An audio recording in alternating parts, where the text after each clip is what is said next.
Hey everybody, Alton here and welcome back to the channel. If this is your first time here at Half Past Blog, welcome to you.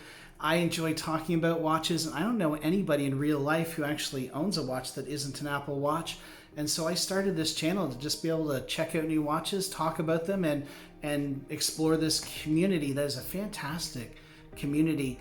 I'm actually in my office today, even though I'm on vacation. And the reason for that is because, well, this is the quietest place I could find to film.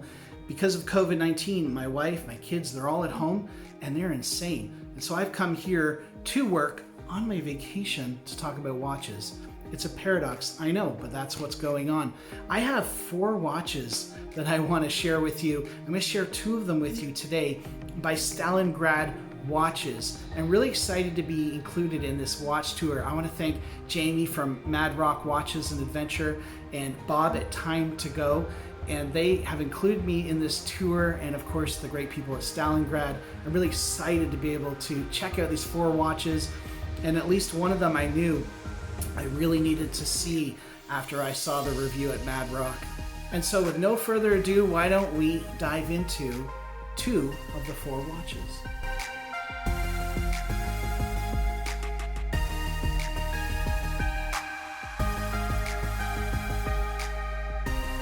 So, who is behind Stalingrad watches? Well, according to their website, having spent many years helping to create watches for other larger brands, the people behind Stalingrad watches have stepped out to make watches that they would want to wear. And I think this is reflected in the brand as a whole because the brand definitely has a very distinct design perspective. According to Stalingrad watches, they've used state-of-the-art technology and meticulously chosen materials bound to withstand the challenges and obstacles of the modern adventurer. And definitely you can see that in the 4 watches that I have in for review. Each watch is definitely not the kind of thing that you're going to wear with a formal attire. These watches just scream rugged, adventure, use us, abuse us, take us anywhere, go as deep as you want kind of watches. They have Japanese mechanical or precision quartz movements in them. Some of them have bronze, some of them are stainless steel, and luminous dials, of course, with actually quite nice straps on most of their watches. You can definitely tell that the people behind Stalingrad watches know exactly what they want to do.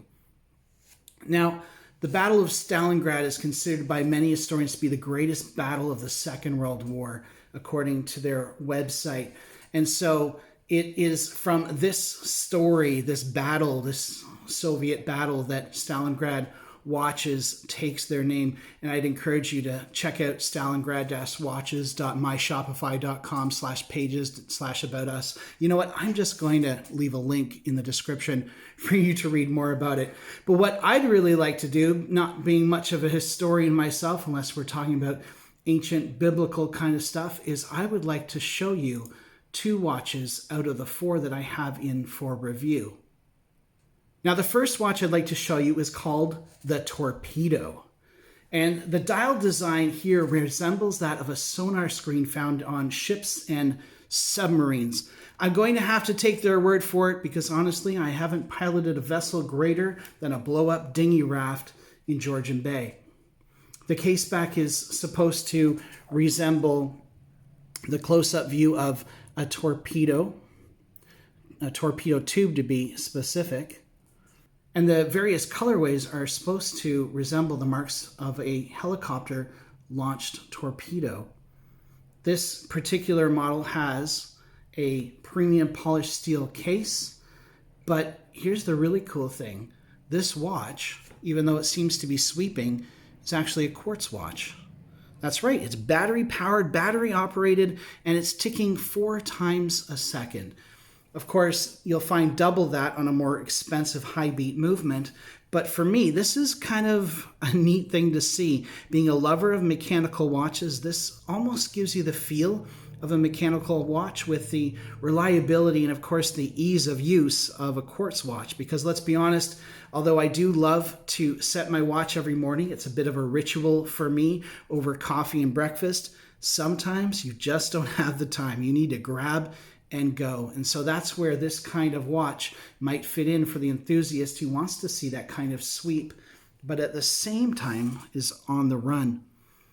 This watch will come in many different colors. Here we find a really nice, either dark gray, it might be a black, but it kind of reads as a gray to me, with the tannish, goldish indices, and of course the lume on the hands, and that really nice second hand with a lollipop tip to it.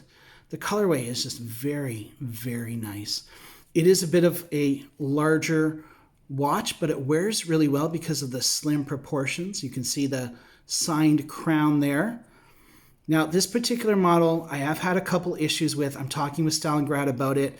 I've seen on Instagram people seem really satisfied with this model here. So I'm wondering if maybe this is a prototype or there's something a bit off with it. But I find that it's a little tight to move the bezel. It gets a little bit stuck. I mean, it's possible to turn, but it's not as smooth as you might like. And there appears to be some fogging under the glass, which I'm having a hard time picking up on camera, which is just as well for these purposes. But I am talking with Stalingrad to find out what is going on with this watch, because overall, I really, really like the design of this watch. I just think it's a cool, clear, concise dial that has a lot of appeal to it. And folks, this is a $150 watch. So I think if you get a good quality version, and I suspect their quality control has been pretty good except for this one, that you're going to find a lot to be desired in this.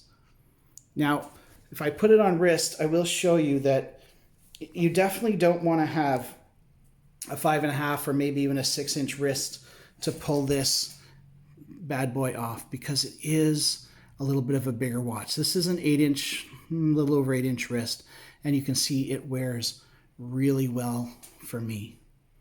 So what are the specs on this watch? Getting at my handy dandy calipers, you can see that the diameter is around 43 millimeters for this bad boy. Lug to lug, we are talking about 51.5. So lug to lug, we're getting a little bit up there. The lug opening I already know because I've checked out the strap is, as you can see, 22 millimeters. And thickness is not bad at all. The thickness on this is just under 12 millimeters. So if you have a bit of a larger wrist, you're going to find this to be extremely wearable. A lot of it because of how thin this watch is. I think that you're really going to find that this watch will meet your needs if you're looking for something reliable, 100 meters water resistant, and of course, very attractive. Now, out of the 4 watches in for review, I have to admit that this is the watch I was most looking forward to seeing. This watch is called the Grenade. Boom. And I really, really like the name of this watch, and it just seems fitting.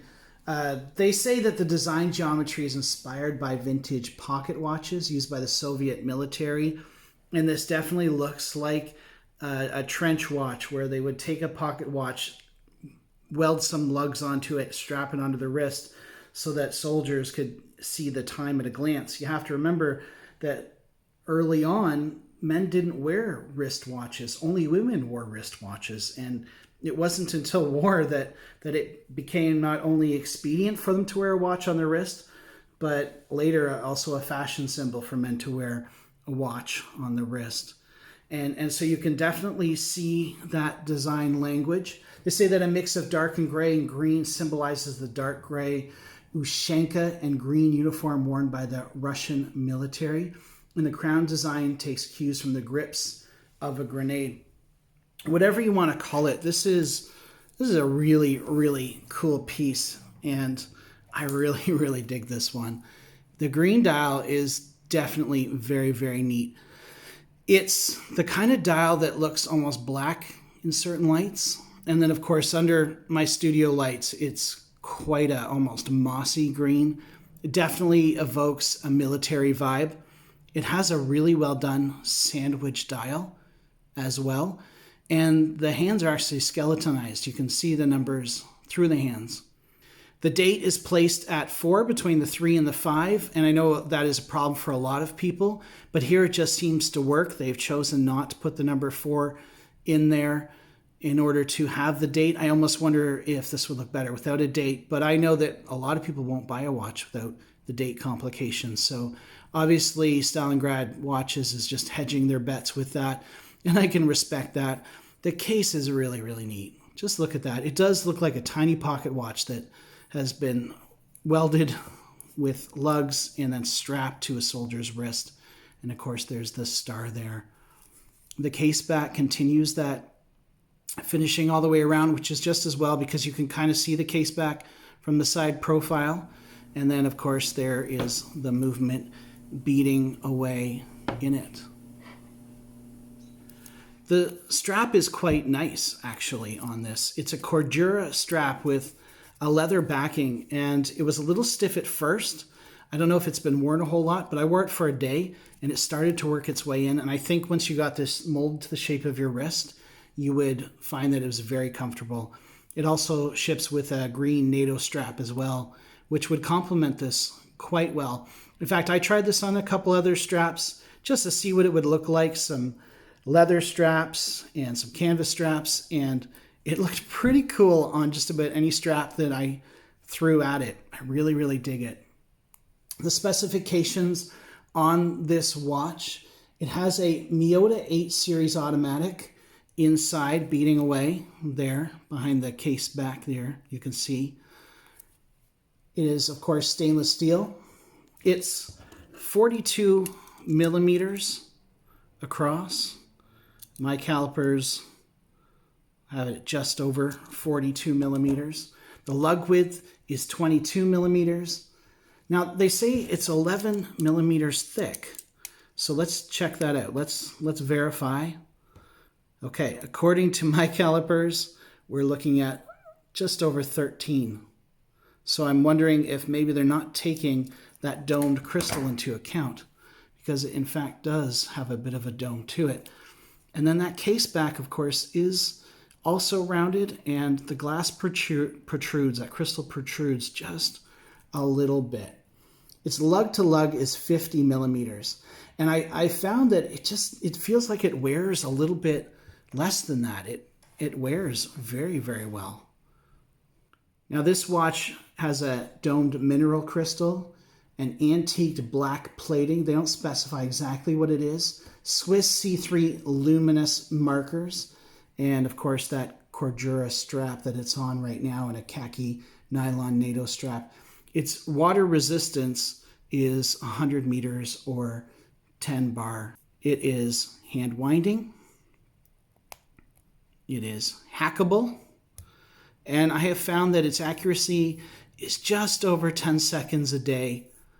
And I'm sure that could be improved with a little bit of wear in. This is a new watch. It's been passed around to a couple of reviewers, but it hasn't been worn regularly.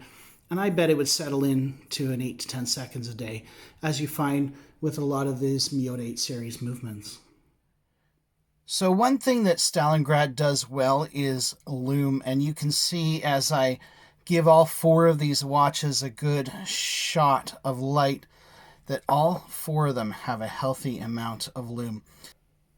I have to say I really, really enjoy the lume on the Grenade with that sandwich dial and those big numbers. And of course the Kursk does not disappoint with those chunky numbers in that California dial. You can see that this has a lume that's going to last quite a while. I have to say there is a lot to like about this Grenade watch. And out of the 4 I received, if I were to purchase one, it would probably be this one. It's not the most expensive. It's not even the fanciest of them all. It doesn't have any exotic materials. It's $365, which kind of puts it in the middle of their price tier. But I don't know. It just has this cool vintage aesthetic. The sandwich dial is done very, very well. It's extremely legible. I'm always a sucker for this train track chapter ring on the outside. The air coating has been spectacular I've posted on Instagram a few pictures and videos of just how great that blue AR coating is. In some lights, you might almost think that the dial was blue until you hit just the right light and you see that it is in fact green. And if this just is meant for Instagram, you can put this on different straps, different situations, and it just has a lot of interest to it. Now, what do I like about this watch? Well, all the things I've already said. I really dig it. I like the case, I like the dial, I like the color, I like the strap options. The movement is a decent movement for this price range. What would I change? I might change out that date, as I said, and just not have one, but I can fully understand and respect why they would. I'd like to see a screw down crown on this, because I think that this is the kind of watch that you probably would take with you exploring. If you found a beach and you wanted to dive in, you might wonder, is that 100 meters going to hold up or not? Now, of course, we know that the screw down crown isn't necessarily the litmus test for water resistance. It's actually the seals. The screw downness is meant to make sure it doesn't pop open. But me being clumsy, I would pop it open. So I would always like that luxury. And then I just think the downside to this might be just part of its upside, and that is this watch is not the kind of watch that you're going to wear with formal attire. It's not a do everything, go anywhere kind of watch. It's the kind of watch you really do want to wear with more casual wear if you're out exploring, or if you just want something funky. I know I was talking to a guy, and I'll put his handle up, and he does a lot of clothing layouts and stuff like that. He's got an eye for fashion, and he's like, it would look good with my urban attire. It would look great with my vibe, and I get that. But am I going to wear it with a three-piece suit? Probably not. Anyway, I wouldn't let that detract you from buying this watch if you like it. It's got a decent movement for the price, and the best part is there's a 20% discount on all of these Stalingrad watches. If you check in the description below, you will find a promo code to get 20% off. And that's thanks to Jamie at Madrock Watches and Adventure. Before I go, I do want to mention that this was organized by Jamie, and it was Bob at TimeToGo that sent this to me. So I'm really appreciative to Bob and to Jamie for including me in this. I have a tiny little channel. I'm really aware of that. I'm always super thrilled to be included in these watch review tours. It is just so much fun to check out these different watches. And I have 2 more watches to show you from Stalingrad Watches. I'm really looking forward to presenting them to you. But for now, here you go. You have the Grenade, and you have the Torpedo. Both very interesting watches from Stalingrad Watches. Well, that's it for me today. I'd like to thank you all for watching. I'd like to thank Stalingrad Watches in particular for including me in this watch tour. It was a lot of fun, and I really do appreciate it. I hope you all have a great day, and if you want to, go right ahead and like and subscribe. Or don't. I'm not your dad.